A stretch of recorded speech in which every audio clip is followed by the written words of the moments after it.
Tes 1 2 tes. Halo Mas Bro, sebelumnya Assalamualaikum warahmatullahi wabarakatuh. Kita sudah sampai di chapter 3, Models and Basic Fields ya.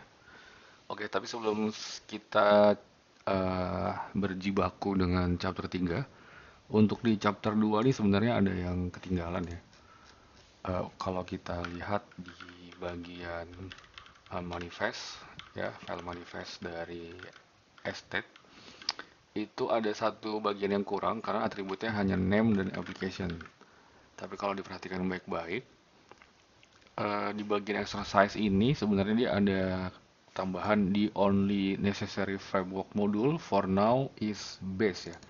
Jadi kita harus menambahkan dependensi untuk base sebenarnya. Nah, cara menambahkan dependensi itu bisa lihat lagi di sini. Modul manifest untuk depends ya. Bentuknya adalah list. Ini dia. Saya akan copy, lalu saya akan tambahkan di sini mungkin. Sip. Bentuknya adalah list, Python list. Kemudian eh, dependensinya adalah base ya. Saya akan copy aja dan saya akan paste di sini. Sip, mungkin nanti ada beberapa dependensi tambahan ya, jadi mungkin bentuknya akan saya buat seperti ini, sama kayak modul-modul yang ada di Udo ya. Jadi uh, kalau bentuknya uh, vertikal seperti ini, misalkan nanti ada modul tambahan, misalkan res partner ya. Kalau ini ada penambahan, jadi secara Git tracking dia akan hanya baris ini saja yang ditambahkan gitu, ketimbang itu akan lebih mudah untuk di tracking ya, mana yang tambahan. Oke, udah eh, ya udah cukup nih. Kita hanya butuh base aja. Ini saya akan git dulu. Saya akan commit perubahannya.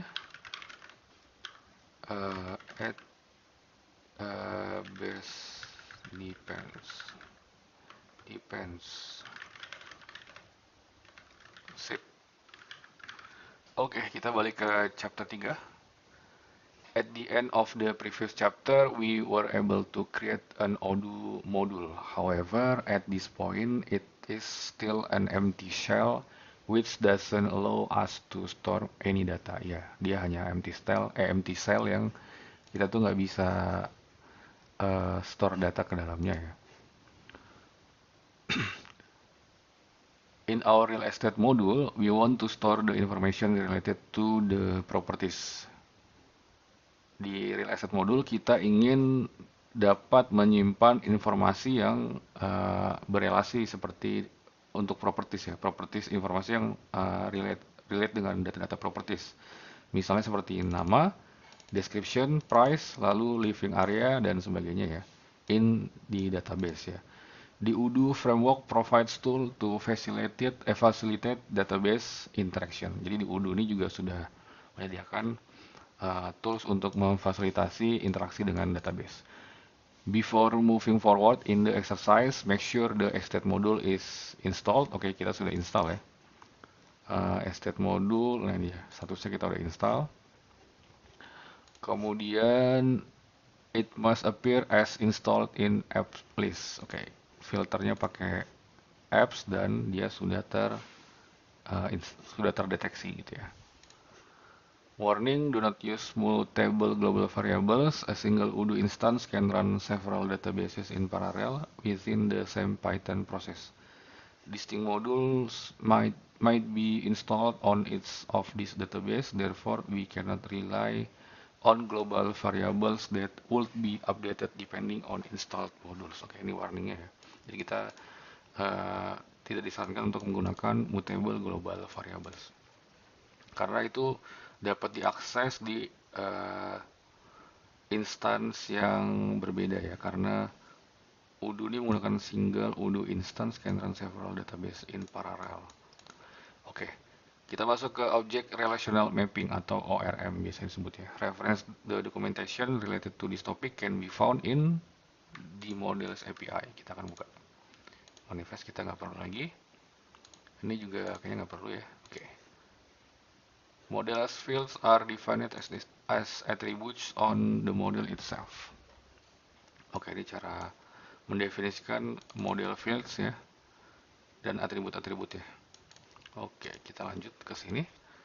Goal at the end of this section, the table state property. Jadi nanti should be created. Oke, jadi nanti akan terbuat uh, tabel bernama state property di dalam database Udo kita ya. Kita kasih nama database adalah Udo development. Kalau kita cek pakai perintah ini nanti menampilkan hasil seperti ini ya. A key component of Udo is the ORM layer. Jadi ORM layer ini adalah sebuah komponen kunci ya dari Udo.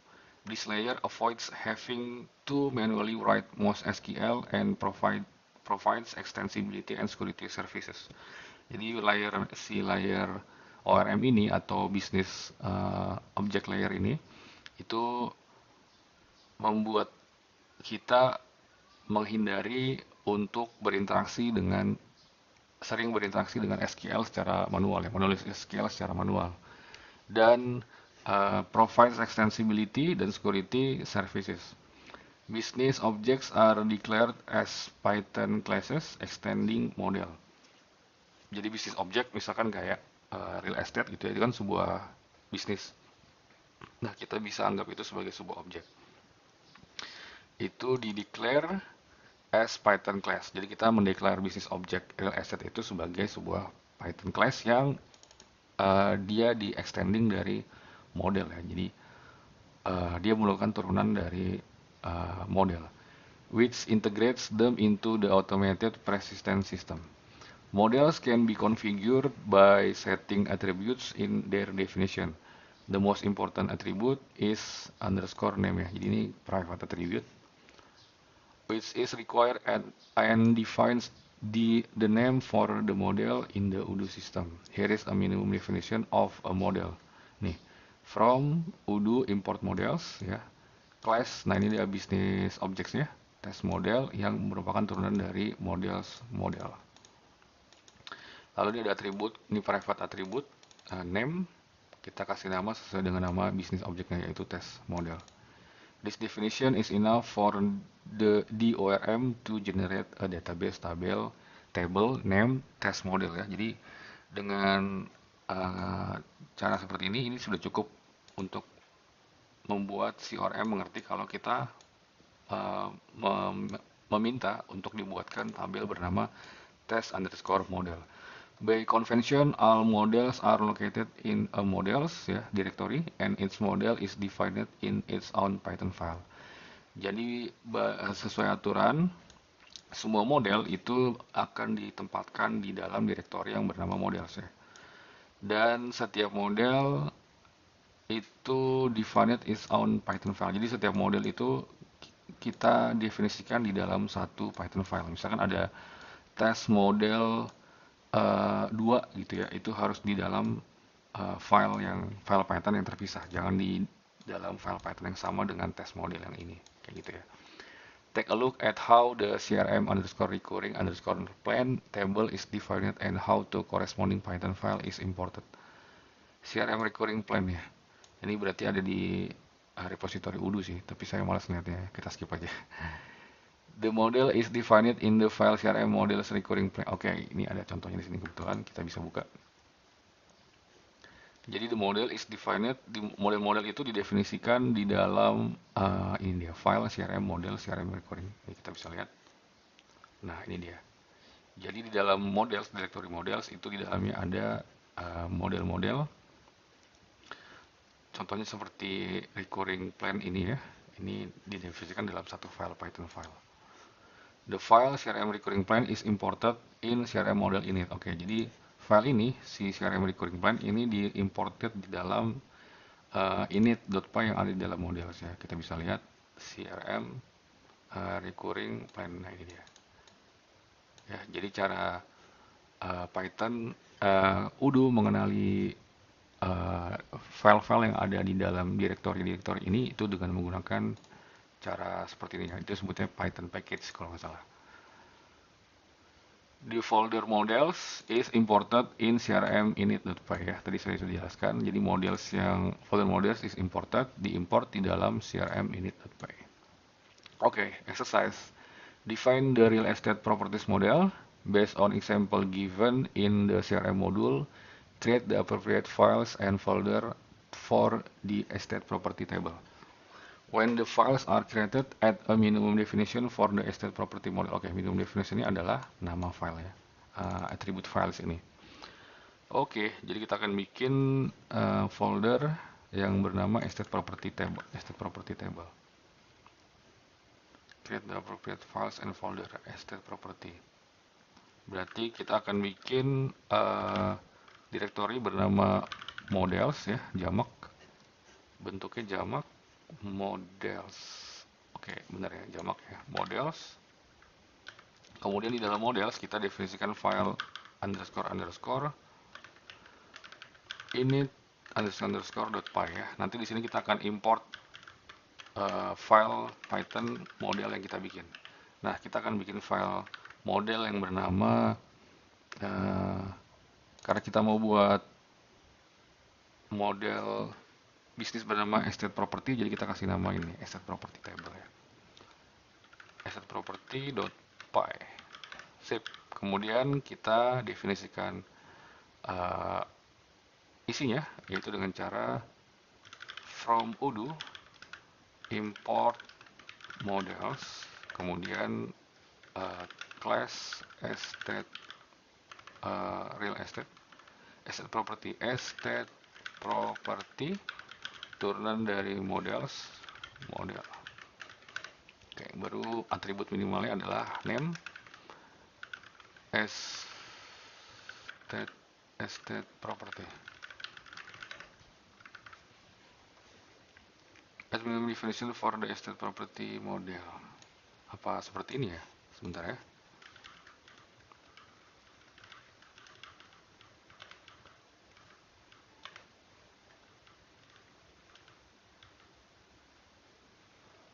Oh iya, oke. Jadi minimum definitionnya adalah estate.property model ya. The file akan add minimum definition estate property. Oke, jadi ini cara penulisannya menggunakan titik ya. Estate property. Sip. Kalau sudah, any modification of the Python files requires a restart of Odoo server. When we restart the server, we will add parameters -d and -u. -d itu database-nya, -u itu untuk upgrade dari nama add-ons-nya ya. Nama add-ons kita adalah estate. Sesuai dengan nama directory ya. Nih. Jadi, nah di sini kita perlu kita belum bisa nih. Kalau restart kita udah bisa, tapi kalau ini menggunakan Docker, ini agak sedikit tricky ya. Jadi, kita akan modifikasi makefile yang kita punya nih. Makefile kita akan modifikasi. Kita akan tambahkan komen untuk upgrade ya, seperti halnya yang dicontohkan di sini ya. Kita akan tambahkan flag u ini. Oke, kita akan modifikasi makefile, buka makefile-nya. Kemudian mungkin bisa tambah perintah ini ya. Mungkin saya akan tambahkan di sini. Echo, perintahnya adalah add-ons. Kemudian add-ons-nya ini nanti bisa lebih dari satu add-on sih. Tapi untuk saat ini satu dulu deh ya. Add-on name. Seperti ini. Nah, karena kita baru saja menambahkan add-ons, jadi kita geser nih. Di sini isinya adalah restart instance and upgrade add-ons. Oke, jadi nanti kita akan restart instance-nya, kita akan gunakan ini restart, dan sekaligus kita akan gunakan flag U ini ya untuk upgrade. Oke. Perintahnya adalah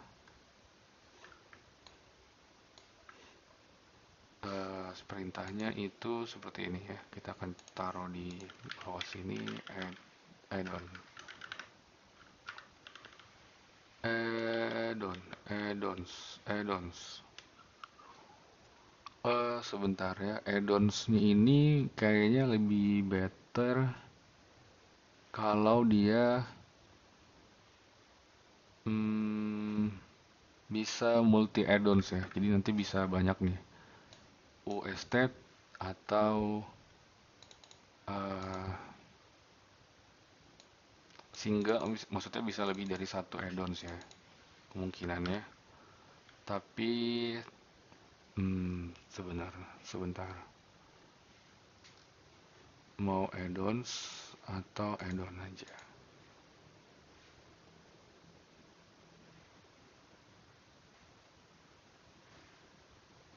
Oke, kita coba satu add-on dulu ya. Add-on berarti add-on ini aja. Baru di poninya juga add-on aja. Kemudian kita akan tambahkan di sini add-on. Terus kita akan gunakan restart ya. Nah, tapi di sebelum restart ini, nah kita juga akan panggil sama seperti yang ada di logs ini. Tapi dia bukan log target, tapi eh, upgrade upgrade add-on seperti ini. Lalu dia akan ngambil parameter kedua dan make comment goals. Oke, kita akan sekarang definisikan dari upgrade add-on ini ya. Define sama seperti yang di atas, define add-on and def seperti ini. Saya batuk. Kemudian komennya adalah seperti ini ya komennya. Docker, compose, kemudian docker aja deh karena kita mau masuk ke dalam si docker instance ya, docker host, docker containernya.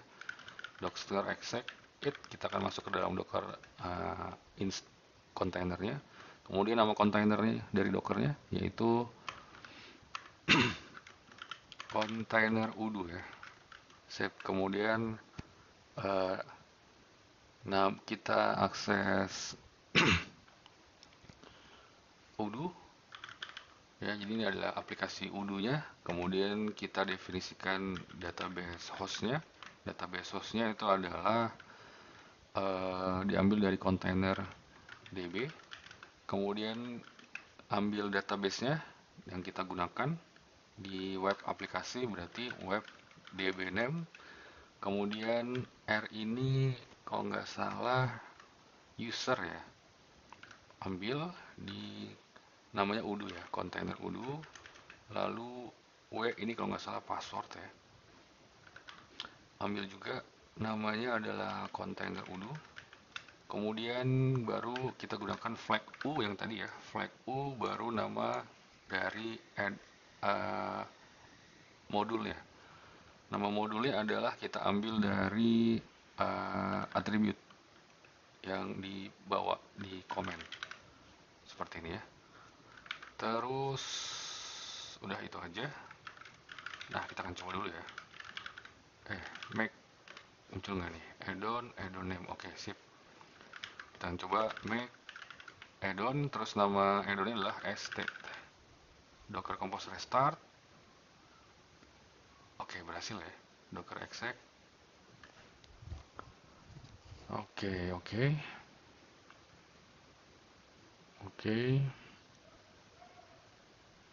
Oke, nggak ada apa-apa ya. Di sini dikatakan estate means we want to upgrade the estate module. The ORM will apply database schema changes. In this case, it creates a new table. Means that the upgrade should be performed on the RD demo database. You should always be used in combination with D. Okay, during the startup, you should see the following warnings.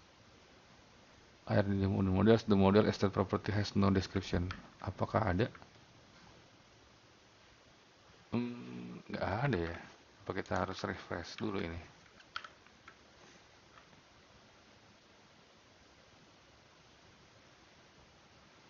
Oke, nggak ada juga ya. Ada warning-warning kayak gini harusnya. Kita coba make restart. backlogs udah.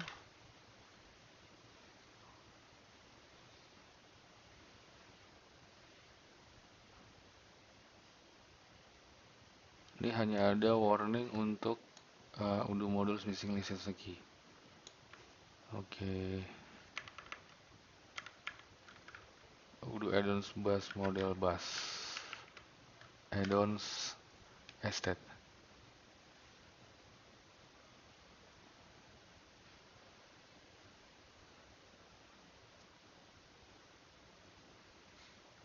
Oke.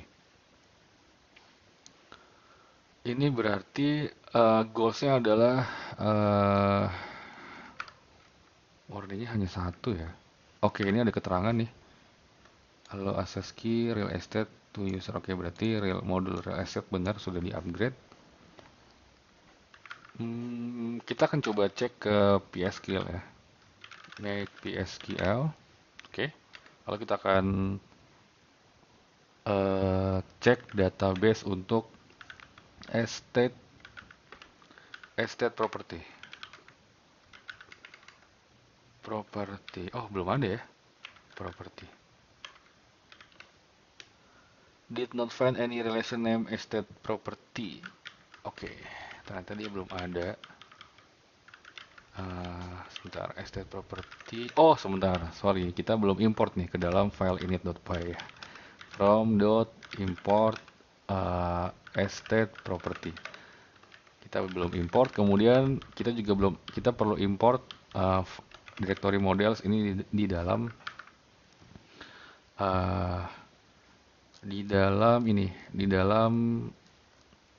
seperti yang ada di sini ya. Kita perlu import ke dalam the file CRM recurring plan is imported in CRM model init.py. Oke, jadi si estate property ini sudah diimport ke dalam init.py yang ada di dalam models ini ya. Kemudian model ini, directory model itu juga perlu diimport di dalam file init ya. CRM init.py itu perlu diimport di dalam models itu perlu diimport di dalam modul init.py-nya. Oke, jadi kita perlu import from import models seperti ini. Sip, kalau udah kita restart lagi ya. Make addon estate. Harusnya sih warning yang tadi disebutkan itu udah muncul ya. Nah, benar nih. Udo development, Udo models, the model estate property has no underscore description ya, benar ya. Jadi ini adalah during the startup you should see following warnings. Ini udah. Lalu ini juga ada nih. The model estate property has no access rule, consider adding one. Itu berarti yang has no access rule ya. Ini baru description doang ya. Oh, ini dia. Have no access rule and consider adding one. Some like bla bla bla. Ini dia. Oke, mantap. Ini kalau kita cek di make PSQL, harusnya kita sudah bisa mengakses table yang bernama estate underscore property. Nah, benar ya. Sekarang sudah ada nih. Tapi ini adalah default dari attribute ya. Belum ada yang kita tambahkan. Nah, sekarang kita akan masuk lagi. Ini keluarin dulu. Oke, kita akan masuk lagi ke tutorialnya. Lanjut ke exercise ini. If this is the case, then you should be good. To be sure, double check with PSQL as demonstrated in the goal ya. Oke, benar ya. Jadi kita sudah berhasil. Mungkin mau coba jalanin perintah ini ya. Oke. Untuk memastikan, tapi sih tadi saya udah pastikan ya PSQL. Sip, udah sama ya, seperti yang ada di goals. Count 0, 1 row. Sip. Oke, kita lanjut lagi. Exercise selanjutnya, add a description. Jadi kita tambahkan nih atribut, private attribute to your model to get rid of one of the warnings. Oke, kita tambahkan ke sini di bawahnya. Kita kasih nama gini ya, estate property.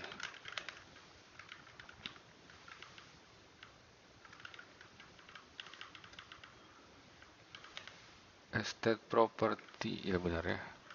Ini karena string saya pakai double quote aja. Oke, kayaknya udah. Kita akan coba restart lagi. Kalau kita restart, seharusnya warning yang bagian ini tentang no description yang ini itu bakal hilang ya. Oke, kita restart.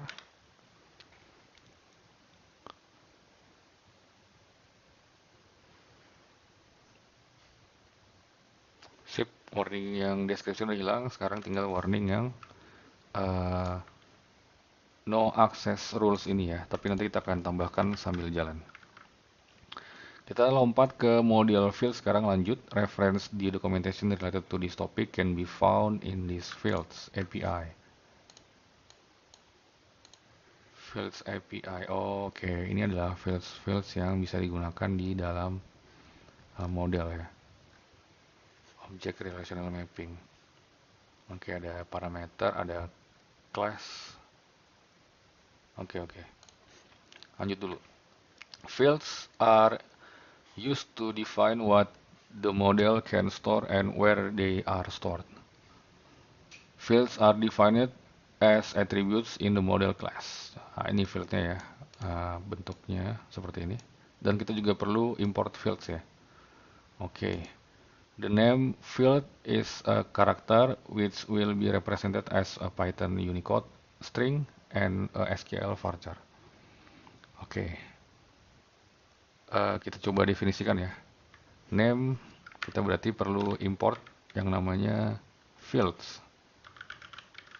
Karena dia F, jadi kita taruh di depannya models.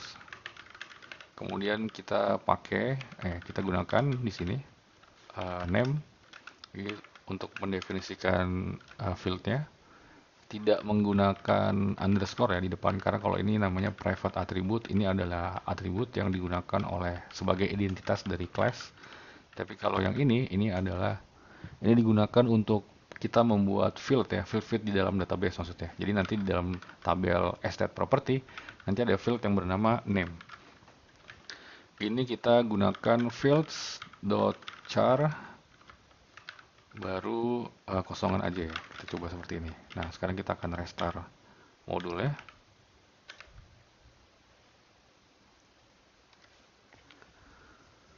Kita lihat harusnya nggak ada error ya. Di sini error karena server aja. Oke, di sini nggak ada error. Kita bisa akses make PSQL. Lalu kita coba akses yang database tabel untuk state property. Nah, sekarang sudah ada nih field yang bernama karakter dengan tipe karakter varying ya. Field yang bernama name dengan tipe karakter varying. Sip, mantap.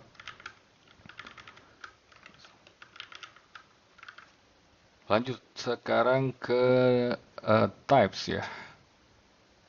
Goal at the end of this section, several basic fields should have been added to the table state property ya. Jadi beberapa basic field harusnya akan ditambahkan ke dalam tabel state property. Jadi tadi kita hanya menambahkan name, nanti kita akan tambahkan nih yang lain-lainnya juga. Oke, there are two broad categories of fields: simple fields, which are atomic values stored directly in the models table, and relational fields, which link records of the same of different models. Simple field example are boolean, float, character, text, date, and selection. Oke. Kita akan tambahkan ini ya, add basic fields to the real estate property table. Add the following basic fields to the table. Oke, kita akan tambahkan. Name tadi kita sudah tambahkan, terus description ya, tipenya teks kita akan tambahkan. Description fields tipenya adalah teks. Kemudian ada postcode fields tipenya adalah char. Lalu ada date availability, kita copy aja biar nggak typo ya. Fields tipenya adalah date. Kemudian expected price, fields tipenya adalah float. Lalu ada selling price, tipenya float juga.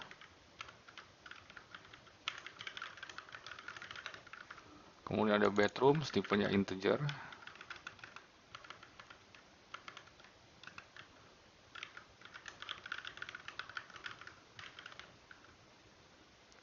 Kemudian ada living area, integer juga. Oke, enaknya gini aja sih. VCDS integer. Kemudian ada garage, boolean. Oh, sorry. Oh,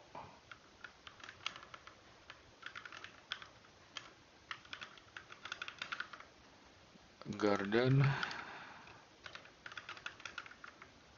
Lalu garden area. Garden orientation, selection ya. Ini tipenya selection. Oke, fields ini saya akan copy paste aja. Living area tadi integer, cats juga integer, garage ini sama garden tipenya adalah boolean. Boolean itu sebentar. Basic fields ini ya.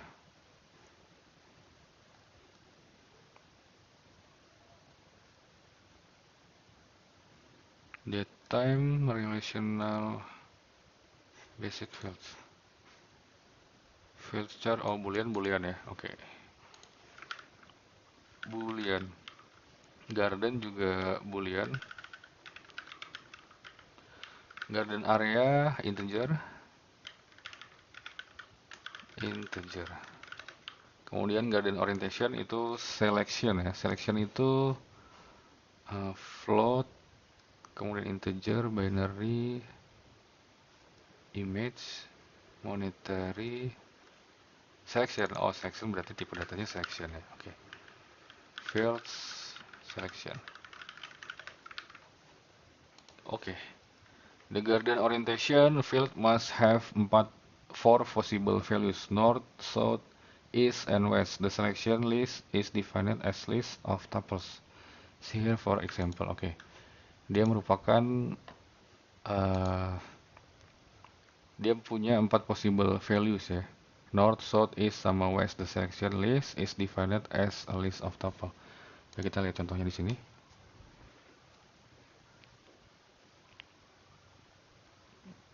Selection ini ya.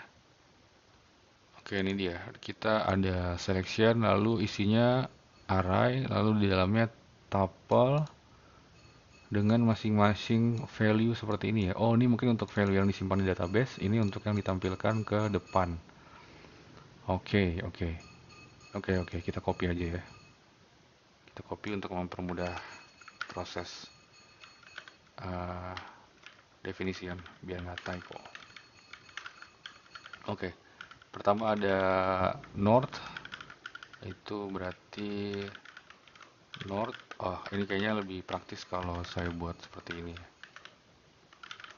Oke, north,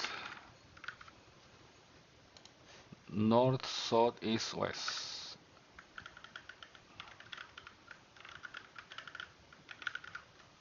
South, lalu ada, oh ini mungkin ke bawah aja biar enak copy paste nya. South, east, west. East,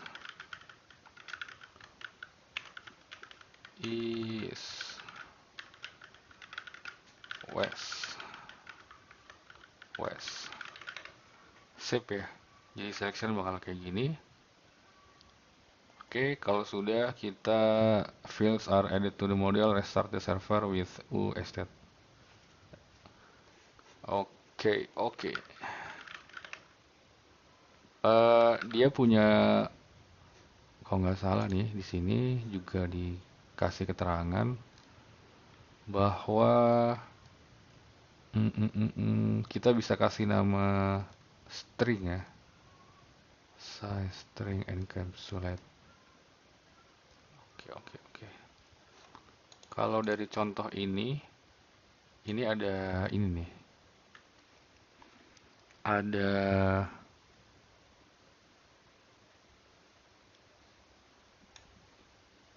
string di bagian depan ya.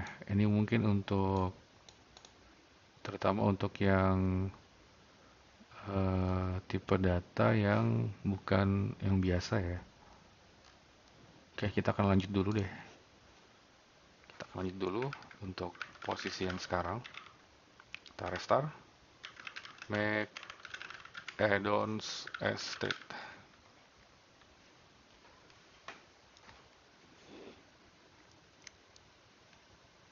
Kita lihat ada error atau tidak.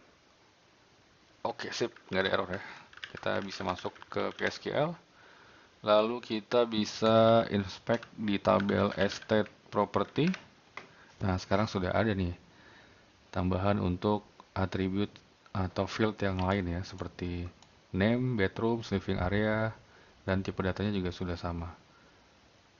Kemudian untuk yang Guardian apa tadi ya, yang pakai selection, Guardian orientation, fields-nya selection, itu Guardian orientation itu di sini disebutkan Guardian orientation karakter varying ya.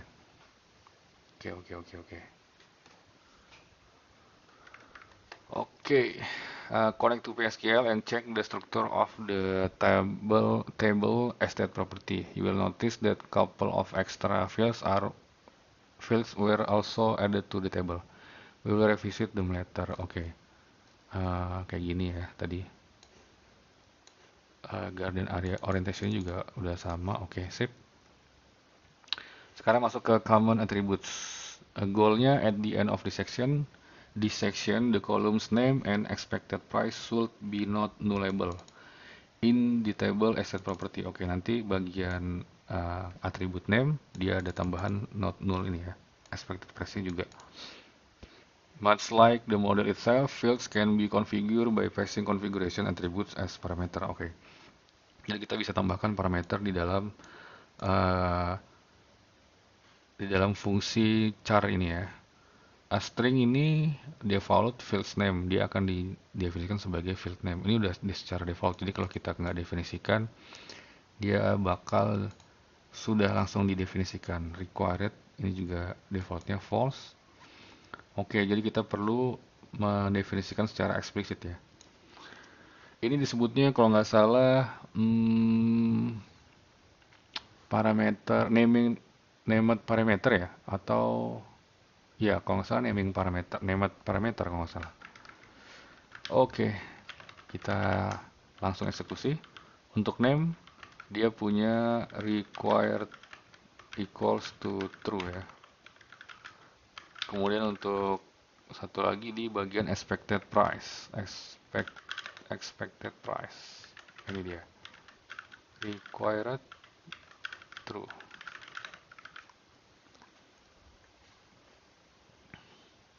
Ini adalah some attributes are available on all fields. Here are the most common ones. Jadi adalah atribut yang umumnya sering digunakan. String, required, help, dan juga index ya. Ini semua defaultnya false, help juga defaultnya kosong, required defaultnya false. Nah, ini exercise, set attributes for existing fields, add the following attributes, name, required, expected price, required. Kita sudah ya. Name required true, expected price required true juga. After restarting the server, both fields should be not nullable. Kita akan restart server. Make add-ons as state.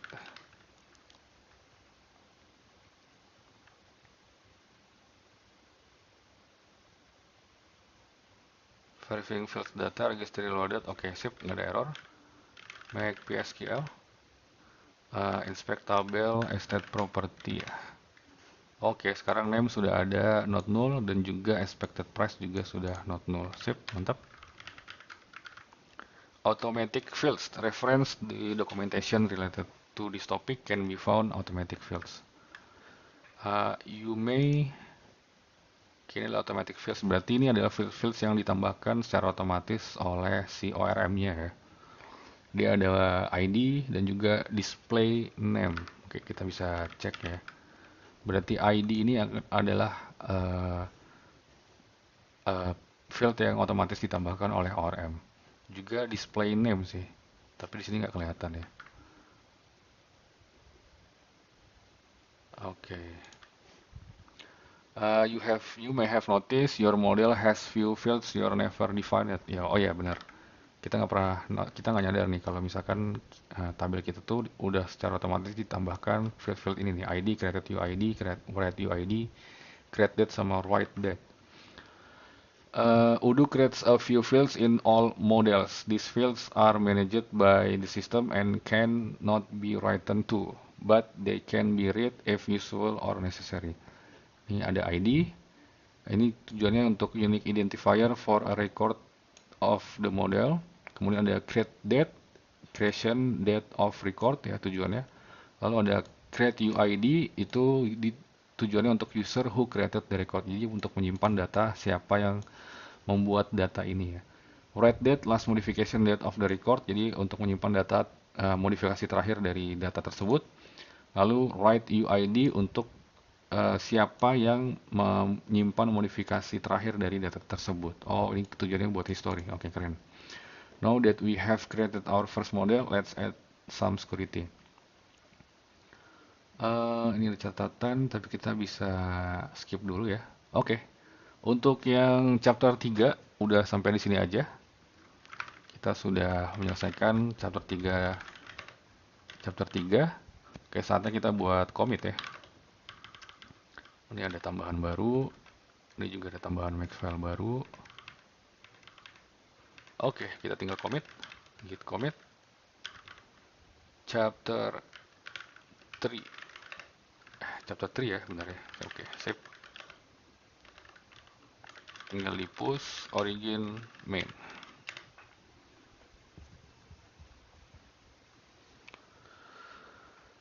Oke, mantap. Dengan begini kita sudah menyelesaikan chapter 3. Sampai ketemu di video selanjutnya di chapter keempat. Thank you.